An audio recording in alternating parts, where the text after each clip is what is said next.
Hey there, shadow dwellers and creators.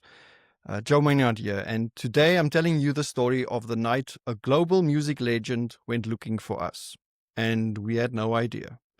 Bob Dylan, yes, that Bob Dylan, and I'll share with you the aftermath of that tweet, what we did, what opportunities arose from that event, and talk a bit about the book that he mentioned. Let's rewind to Frankfurt Book Festival in 2024, one of the biggest publishing events on the planet.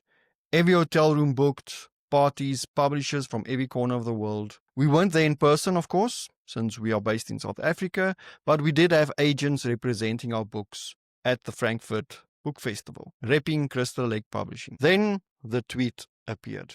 It all started like any other day.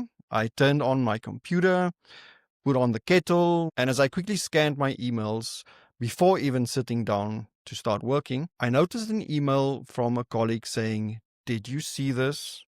An email with exclamation marks, which authors normally don't do. So it immediately intrigued me, and I saw something about Bob Dylan tweeting. Intriguing, right? So I clicked on the link, read the tweet, and was, of course, a bit skeptical right from the start. But seeing that there was already like 500,000 views on it, I kind of knew this was something special. And immediately my phone started buzzing and wouldn't stop. People were swarming my Facebook Messenger, commenting in the tweets and tagging all our accounts. We did do some research just to double check that this was indeed officially Bob Dylan. He's opened the account, I believe, like a year before, and every tweet since then was officially his and was verified by quite a few journalists. So on his official account, Bob Dylan wrote, "At the hotel in Frankfurt, there was a publishing convention and every room was taken. Parties all night. I didn't know there were so many book publishers in the world. I was trying to find Crystal Lake Publishing so I could congratulate them on publishing The Great God Pan, one of my favorite books. Bob Dylan, the Bob Dylan, was actually searching the hotel for our tiny South African company. He wanted to thank us. And he also wrote, I thought they might be interested in some of my stories. Unfortunately, it was too crowded and I never did find them. He thought we might even like some of his stories." Mind blown. This question popped up a lot after that tweet. Stories, like what stories? Like fiction? Does Bob Dylan write horror fiction? Now picture this. Me staring at my computer thinking this must be a prank. Someone messing with us, but nope. Verified, real Bob Dylan. When Bob Dylan says he's looking for you, you sit down, you breathe, and maybe you scream a little on the inside. I immediately called everyone in the vicinity. Within hours, we were everywhere. I was getting emails from reporters, both locally and internationally, even the Wall Street Journal. Press releases went up on Rolling Stone magazine, GQ, The Bookseller, Forward, Showbiz 411. And here we are, a small independent press from Bloemfontein, South Africa, suddenly trending worldwide. All because a legend loves a 19th century horror novella that we had the privilege to republish as one of our Crystal Lake classics. Moments like this remind me why we do what we do. We champion dark fiction. We support creators. We fight for beautiful, haunting stories that deserve the spotlight. Doesn't matter how old or new. And sometimes even icons take notice.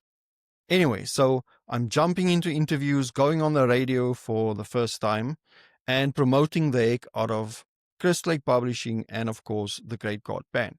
Our biggest mission was, of course, trying to reach Bob and tell him that we are more than interested in taking a look at his work.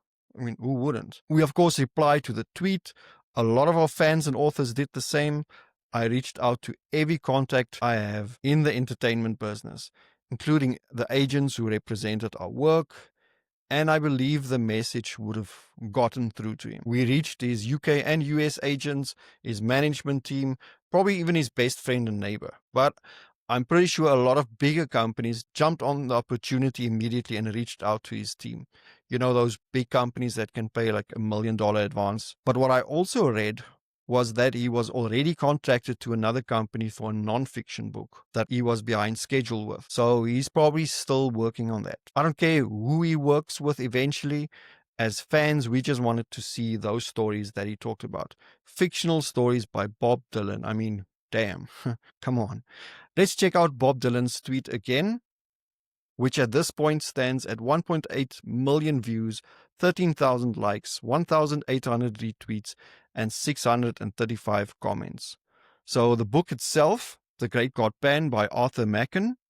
Needless to say, we sold quite a lot of copies of The Great God Pan after that tweet. Who wouldn't want to read one of Bob Dylan's favorite books? From the book description, when a scientist in Wales who yearns to see the supernatural world performs an experiment on a woman in his care, not only is her mind destroyed, but it sets into motion a series of mysterious events in the future. Years later, a beautiful, albeit sinister woman arrives on the London social scene, and soon thereafter, influential men start committing suicide for no apparent reason. Their deaths are horrific, often seems unrelated, but it quickly becomes clear that there are forces not of this world behind their demise. A subtle revenge tale set in England during the Victorian era, this body horror brings to life the occult with its implied erotic undertones and vivid imagery. The Great God Pan is widely criticized at the time of its release, but has since gained widespread adoration, influencing horror writers like Bram Stoker, H.P. Lovecraft,